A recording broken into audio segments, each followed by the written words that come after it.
চলিত বৰ্ষৰ জানুৱাৰী মাহত বাংলাদেশৰ প্ৰধানমন্ত্ৰী হিচাপে পুনৰ শপত লয় শেখ হাছিনাই। সামৰিক শাসনৰ অধীনলৈ গ'ল নেকি বাংলাদেশ? বাংলাদেশৰ আৰ্মিয়ে দেশখনৰ প্ৰধানমন্ত্ৰী শেখ হাছিনাক ক'লে যে আপোনাক 24 ঘণ্টাৰ সময় বান্ধি দিছোঁ। এই 24 ঘণ্টাৰ ভিতৰত আপুনি আপোনাৰ পদ ত্যাগ কৰক আৰু আপুনি দেশৰ পৰা ওলাই যাওক। আৰু আমি সকলোৱে জানো বাংলাদেশৰ প্ৰধানমন্ত্ৰী শেখ হাছিনাই ভাৰতবৰ্ষলৈ পলাই আহিবলগীয়া হয় আৰু এতিয়া ভাৰতবৰ্ষত তেওঁ আশ্ৰয় ল'বলগীয়া হৈছে। আমাৰ চুবুৰীয়া ৰাষ্ট্ৰ বাংলাদেশ এতিয়া জ্বলি আছে। আকৌ পূব পাকিস্তান হৈ পৰিব নেকি বাংলাদেশ? ইছলামিক মৌলবাদীৰ অধীনলৈ যাব নেকি বাংলাদেশ? বাংলাদেশৰ যি পিতৃপুৰুষ শেখ মুজিবুৰ ৰহমানৰ প্ৰতিমূৰ্তিত যিদৰে মানুহে উৎপাত কৰিছে, লণ্ডভণ্ড কৰিছে, এয়া সঁচাকৈ কিন্তু দেশখনৰ বাবে অশনি সংকেত। ঠিক সেইদৰে বহুতে ক'ব বিচাৰিছে যে ডিক্টেটৰশ্বিপ হৈ গ'লে শাসন ব্যৱস্থা কি ৰূপ লয়গে, এয়া এক অন্যতম উদাহৰণ বাংলাদেশ। আজি আমি ক'ম বাংলাদেশ এনেদৰে জ্বলাৰ আঁৰত কি, কিয় জ্বলিছে, বা প্ৰথমে কোনটো কাৰকৰ বাবে আজি দেশখনৰ এনে পৰিস্থিতিৰ সৃষ্টি হৈছে। চলিত বৰ্ষৰ জানুৱাৰী মাহত বাংলাদেশৰ প্ৰধানমন্ত্ৰী হিচাপে পুনৰ শপত লয় শেখ হাছিনাই। আৰু তাৰ পাছতে আমেৰিকা যুক্তৰাষ্ট্ৰৰ ফালৰ পৰা কোৱা হয় যে দেশখনৰ নিৰ্বাচন সুস্থিৰ ৰূপত এইবাৰ হোৱা নাছিল। দেশখনৰ নিৰ্বাচনত বহু অনিয়ম সংঘটিত হৈছিল বুলি আমেৰিকা যুক্তৰাষ্ট্ৰই এক প্ৰতিবেদন প্ৰকাশ কৰে। আৰু তাৰ পাছৰ পৰাই দেশখনত কিছু পৰিমাণে আন্দোলন সৃষ্টি হোৱা দেখিবলৈ পোৱা গৈছিল।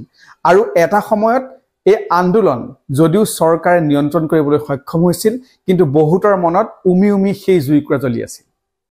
তাৰ কিছুদিন পূৰ্বে দেশখনৰ প্ৰধানমন্ত্ৰী অৰ্থাৎ বাংলাদেশৰ প্ৰধানমন্ত্ৰী শেখ হাছিনাই এটা হিণ্ট দিয়ে। তেওঁ কয় যে পশ্চিমীয়া এখন দেশে তেওঁলোকৰ ওপৰত ইমানেই প্ৰেছাৰ আৰোপ কৰিছে যে তেওঁলোকে বাংলাদেশত এটা আৰ্মি বেছ স্থাপন কৰিব বিচাৰিছে। লগতে এনেদৰেও ভয় খুৱাইছে যদি কেনেবাকে আৰ্মি বেছ স্থাপন কৰিবলৈ নিদিয়ে তেন্তে বাংলাদেশ আৰু ম্যানমাৰৰ কিছু অংশ কাহিনী তেওঁলোকে এখন নতুন ৰাষ্ট্ৰ গঠন কৰাৰ ভাবুকি প্ৰদান কৰিছে। আৰু শেখ হাছিনাৰ এই মন্তব্যৰ লগে লগে আন্তঃৰাষ্ট্ৰীয় সংবাদ মাধ্যমে এনেদৰে বাতৰি পৰিৱেশন কৰে যে সেয়া নিশ্চয় শেখ হাছিনাই আমেৰিকাক টাৰ্গেট কৰিয়েই এনেধৰণৰ মন্তব্য আগবঢ়াইছে। আপোনালোকক এটা কথা কৈ থওঁ, যেতিয়া বাংলাদেশ স্বাধীন হৈছিল সেই সময়ত যিসকল স্বাধীনতা সেনানী আছিল, সেই স্বাধীনতা সেনানীসকলৰ পৰিয়ালৰ লোকে বাংলাদেশত 30% পৰ্যন্ত চৰকাৰী চাকৰিত সংৰক্ষণ অৰ্থাৎ ৰিজাৰ্ভেশ্যনৰ সুবিধা লাভ কৰে।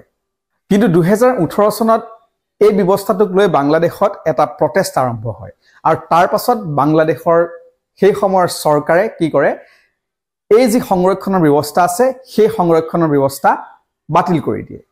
কিন্তু চলিত বছৰৰ জুন মাহৰ 5 তাৰিখে বাংলাদেশৰ হাইকোৰ্টে এটা ৰায়দান কৰে যে কি যি স্বাধীনতা সেনানীসকলৰ পৰিয়ালৰ যি সংৰক্ষণ আছিল সেই সংৰক্ষণ পুনৰ দিয়াৰ ব্যৱস্থা কৰিব লাগে।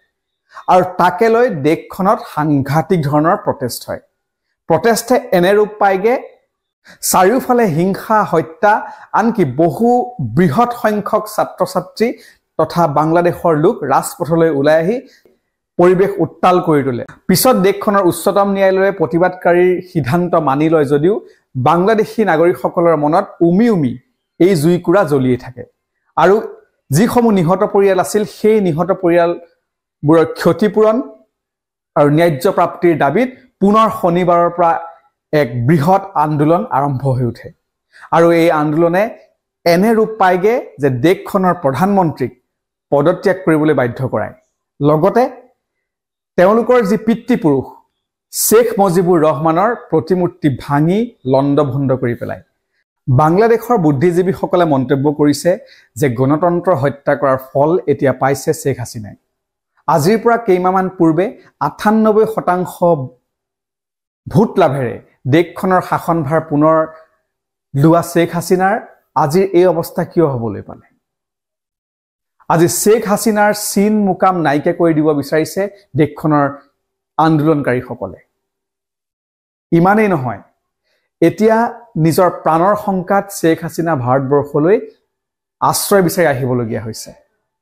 এতিয়া অনুমান কৰা হৈছে যে শেখ হাছিনা ইংলেণ্ডলৈ যাব যদি ইংলেণ্ডত কেনেবাকৈ শেখ হাছিনাক আশ্ৰয় নিদিয়ে তেন্তে তেওঁ ফিনলেণ্ডলৈও যাব পাৰে আপোনালোকে নিশ্চয় এটা কথা জানে যে ভাৰতবৰ্ষ আৰু বাংলাদেশৰ সীমা প্ৰায় 4000 কিলোমিটাৰ পৰ্যন্ত দীঘল এটা দেশখনত হিন্দু মন্দিৰৰ ওপৰতো বা হিন্দু যিসকল লোক আছে তেওঁলোকৰ ওপৰতো আক্ৰমণকাৰীসকলে প্ৰতিবাদকাৰীসকলে আক্ৰমণৰ লক্ষ্য কৰি লৈছে বুলি বিভিন্ন সংবাদ মাধ্যমত বাতৰি হোৱা দেখিবলৈ পোৱা গৈছে এতিয়া ভাৰতবৰ্ষ আৰু বাংলাদেশৰ সীমান্ত অঞ্চলসমূহত হাই এলাৰ্ট জাৰি কৰা হৈছে যেহেতু হিন্দু লোকসকলৰ ওপৰত বা যদি মন্দিৰসমূহ এনেদৰে আক্ৰমণ কৰি যায় বাংলাদেশৰ প্ৰতিবাদকাৰীসকলে তেন্তে ভাৰতবৰ্ষলৈ সেই লোকসকল হিন্দু লোকসকল অৰ্থাৎ দেশখনৰ সেই সংখ্যালঘু লোকসকল হয়তো প্ৰবজন কৰিব পাৰে ফলত আমাৰ দেশখনত প্ৰবজনৰ মাত্ৰা এই ঘটনাটোৱে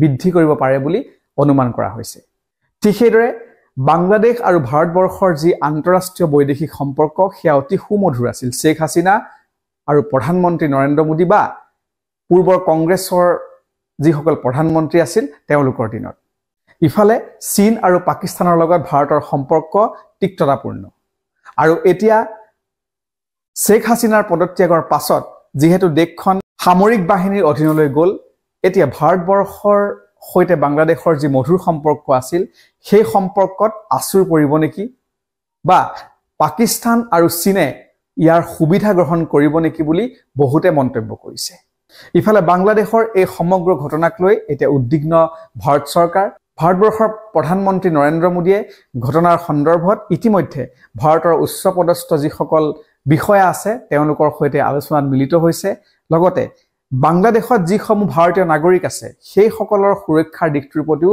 চিন্তা চৰ্চা কৰা দেখিবলৈ পোৱা গৈছে বিৰোধী দলপতি ৰাহুল গান্ধীয়ে বৈদেশিক পৰিক্ৰমা মন্ত্ৰী এছ জয়শংকৰৰ সৈতে আলোচনাত মিলিত হৈ ভাৰতবৰ্ষৰ সেই লোকসকলক যাতে পুনৰ দেশখনলৈ সুৰক্ষিত ৰূপত লৈ আহিব পাৰি ইয়াৰ ওপৰতো আলোচনা কৰা দেখিবলৈ পোৱা গৈছে আন্তঃৰাষ্ট্ৰীয় ৰাজনীতিত এই বিষয়টোৱে ব্যাপক চৰ্চা লাভ কৰিছে কিন্তু সকলোৱে এটা কথাই চিন্তা কৰিছে যে দেশখনলৈ পুনৰ ঘূৰি আহক শান্তি দেশখনত পুনৰ এক সুস্থিৰ চৰকাৰ পৰিচালিত হওক এইখিনিতে এটা কথা উল্লেখ কৰি দিওঁ 1971 চনত বাংলাদেশ স্বাধীন হোৱাৰ পাছত শেখ হাছিনাই যেতিয়া প্ৰধানমন্ত্ৰীৰ দায়িত্ব গ্ৰহণ কৰে এখন দুখীয়া দেশক উন্নয়নশীল ৰাষ্ট্ৰলৈ অনাত শেখ হাছিনা বহু পৰিমাণে সফল হৈছে বুলি বহুতে ক'ব খোজে ঠিক সেইদৰে এছিয়াৰ এক অন্যতম শক্তি বৰ্তমানৰ বাংলাদেশ কিন্তু সেই বাংলাদেশ এতিয়া আক্ৰমণকাৰীৰ হাতত ইছলামিক মৌলবাদীৰ হাতত বুলি বহুতে মন্তব্য কৰিছে পৰৱৰ্তী সময়ত লক্ষণীয় হৈ পৰিব বাংলাদেশৰ শেহতীয়া পৰিস্থিতিয়ে কি ৰূপ লয়